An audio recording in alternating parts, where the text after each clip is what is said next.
बिस्मिल्लाहिर्रहमानिर्रहीम। आज का हमारा टॉपिक है स्टिरलिंग्स इंटरपोलेशन फार्मूला। इस फार्मूला की डेरिवेशन को भी हम देखते हैं, फर्स्ट डेरिवेटिव और सेकंड डेरिवेटिव की डेरिवेशन को। उससे पहले जो हमने न्यूमेरिकल एनालिसिस 1 में इसका डेरिवेटिव का फार्मूला पढ़ा था, that was y is equal to y naught plus p into del y naught plus del y minus 1/2 plus p square over 2 factorial del square over y into -1। देखें, जो ऊपर power होगी वही नीचे factorial होगा। देखिए P square into P highest power इस polynomial की क्या बनेगी 3, नीचे 3 फैक्टोरियल। इसको आप मल्टीप्लाई करेंगे तो हाईएस्ट पावर 5 बनेगी, नीचे 5 फैक्टोरियल है। इस पोलिनोमियल को मल्टीप्लाई करेंगे तो हाईएस्ट पावर 4 बनेगी, नीचे 4 फैक्टोरियल है। ठीक है, अब ये आ गया। आप ये देखें कि आप इवन नंबर्स को पहले देख लें, डिवाइडेड बाय 2 ही आना सब में, ये जो इंटरवल ब्रैकेट में है। Del y naught y -1 -1 -2 -3। ठीक है, हर एक इंटरवल के बाद ये चीज़ चलेगी। ठीक है, दूसरी बात वाई नॉट वाई -1 वाई -2, इसके बाद जो टर्म आएगी वाई -3 आएगी। ठीक है, ये 2 सेक्शन में हो रहा है। ये वाली जो टर्म्स हैं ये सेपरेट जाएंगी, इवन टर्म्स। ठीक है, इवन टर्म्स सेपरेट जाएंगी, और जो हमारे पास और टर्म्स हैं यानी कि ये वाली हैं, ये वाली पी फर्स्ट फॉर्म पी की 3, पी की पावर 3, पी की पावर 5, इनके साथ जो हैं वो इस तरह से टर्म्स जाएंगी ब्रैकेट के अंदर। Got it. अब डेरिवेशन की बात करें तो हमने फर्स्ट डेरिवेटिव और सेकंड डेरिवेटिव लेना है, तो हमें यहाँ पे आगे वाई इक्वल हमने एज पहले उसको लिख लिया, उसके बाद आ गया differentiate with respect to x. ठीक है, इसको एक्स के लिहाज से करेंगे तो ये जब इसको विद रिस्पेक्ट टू एक्स करेंगे, इसके फर्स्ट डेरिवेटिव लेंगे तो देखिए वाई नॉट तो 0 हो गया। जब पी के को विद रिस्पेक्ट टू एक्स लेंगे वो आएगा 1, तो ये टर्म बाकी सारे वैसे के वैसे into d p by d x, further base का डेरिवेटिव आएगा। ठीक है, प्लस आएगा बी पी स्क्वायर यानी कि 2p over 2 factorial del square, ये टर्म वैसे के वैसे इंटू जब इसके ऊपर आएगा ना पावर रूल, तो 2p ओवर 2 फैक्टोरियल। पी यहाँ पे बेस है तो फर्दर बेस का डेरिवेटिव आ जाएगा d p over x, d p over d x. क्यों ऐसे हो रहा है? Because we know p equal to होता है x minus x naught over h, ऐसे ही है। तो पी तो फंक्शन है एक्स का, इसलिए हम पी को ख़त्म नहीं कर सकते।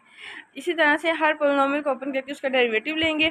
डेरिवेटिव लेने के बाद सब में से D p by d x तो सब में कॉमन है, ये जो हमने बेस का लिया है डेरिवेटिव वो कॉमन लेंगे, बाकी सारी टर्म वैसे के वैसे।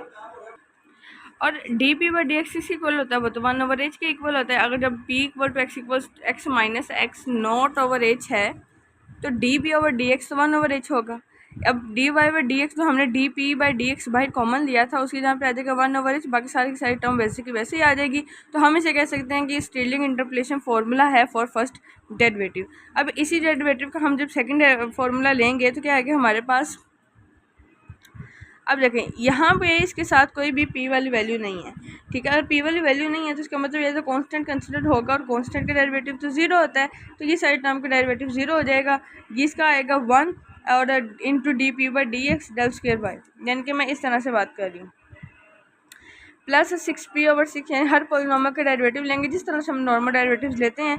ये डेरिवेटिव जो हैं, ये वाली जो टर्म्स हैं ये एज इट आती रहेंगी, ये टर्म्स एज इट आते रहेंगे। ठीक है, अब इसके बाद आगे अगेन सब में से D p over x, d p over d x, d p over d x, d p over d x, d p over d x सब में है, कॉमन लेंगे। कॉमन लेने के बाद क्या आएगा? उस D p over d x को अगेन 1 ओवर एच लिखेंगे तो बाहर क्या होगा? 1 ओवर एच स्क्वायर हो जाएगा, अंदर सारी टर्म वैसे की वैसे आ जाएगी। This is the sterling interpolation formula for second derivative. You know that कि आपके पास स्पेशल केस होता है जब एक्स एक्स नॉट के इक्वल हो जाता है। जब एक्स एक्स नॉट के इक्वल होता है तो पी इक्वल होता है x minus x naught over H, यानी कि x minus x over H, तो आ गया 0, यानी पी इक्वल टू 0। तो डी पी और डी वाई फर्स्ट डेरिवेटिव में जहाँ जहाँ पे पी है वहाँ पे 0 पुट करेंगे तो आपके पास first derivative in the special case निकल आएगा। स्टिरलिंग फार्मूला जो है वो अच्छा, ये कन्वर्जेंस है इसकी, you have to remember it.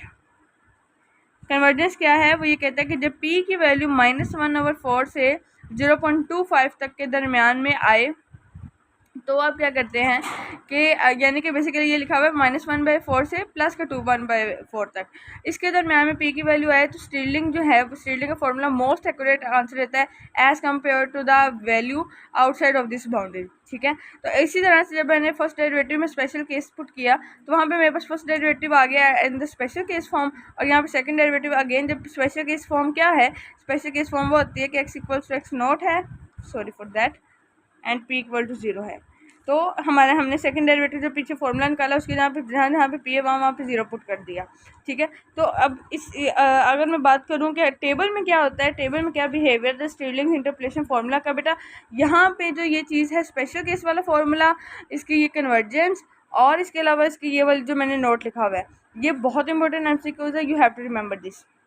Average of odd difference above and below the central line and even differences on the central line, ठीक है। यानी कि ये चीज़ लिखी हुई है कि और डिफरेंस जो अबव एंड बिलो हैं, जब आप टेबल लिखते हैं ना तो टेबल में आपको ये चीज़ पता चलेगी कि स्टिरलिंग का जो भी सारा का सारा फार्मूला है वो इस पेज के ऊपर डिपेंड कर रहा है कि और डिफरेंस फार्मूला जो above and below the central line वो होती है ना जिसके ऊपर वाले टर्म्स लेते हैं नीचे वाले टर्म्स, दरमियान में जो सेंटर है, सेंट्रल लाइन के अबव वाली टर्म्स को और नीचे वाली टर्म्स हैं ओड टर्म्स, उनका एवरेज लें और इसके अलावा इवन डिफरेंसेस का लें तो उसके अलावा वो आएगा ये, जैसे ये देखें ये ओड टर्म्स हैं, ठीक है। 0 -1 -1 ये क्यूब, ये पावर 1 पावर 3 पावर 5 और टर्म्स उसने ये कहा जो एवरेज टर्म है उसके और टर्म्स ऊपर और नीचे, ठीक है, जो है उनका एवरेज है ये आ गया। और जो बाकी इवन डिफरेंसेस है वो एज इट है, जैसे डेल स्क्वायर, डेल की पावर 4, डेल की power 6 up to so on. तो हमारे पास स्टिरलिंग इंटरपोलेशन फार्मूला की डेरिवेशन कंप्लीट हो चुकी है।